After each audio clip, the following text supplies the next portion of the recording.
Good morning and welcome back. And today I'm going to continue question 3. How do you know that the Bible is infallible? And so, yesterday I spoke about the prophecies and, how so many of them have come to pass, and we can show people the fulfillment of those prophecies, knowing that there are hundreds and sometimes up to 1,000 years in between the prophesying and the fulfillment of those prophecies is really something to be looked at and very hard to ignore in the case of someone that may be questioning is the Bible fallible or infallible. Today I want to look at something a little bit different, and I think something very exciting as well, and that is the archaeological findings that more and more every day that we are seeing, and so many of them lining up with the Bible. And so, there has been a time where archaeologists have boasted to the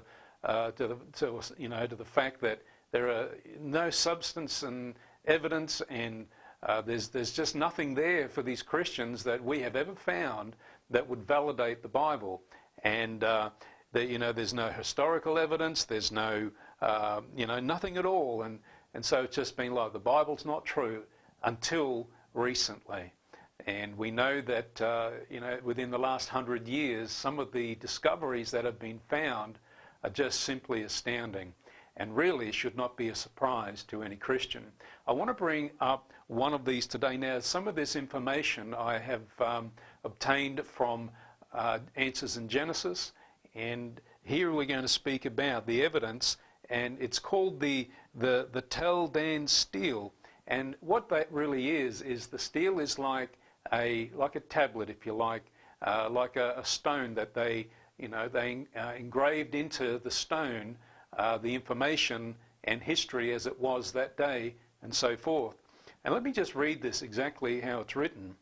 A stele is an upright stone that is inscribed and used as a monument of an important event or achievement. Rulers and peoples from Egypt, Israel, and across Mesopotamia use these steles to commemorate great victories and accomplishments.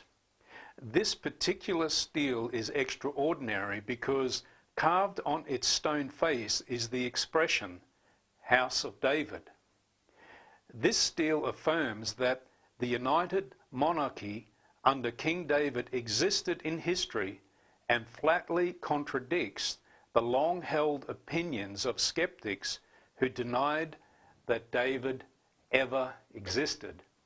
Now, that may for some be just a throwaway comment, just, well, who really cares?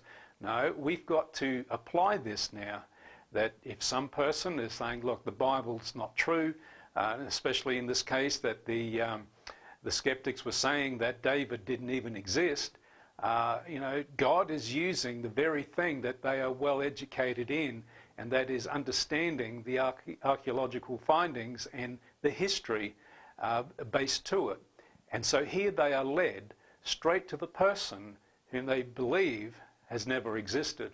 And so now that we see in these findings that King David did exist, that his monarchy did exist, we've got to then look at Scripture then to find out what is really recorded about King David.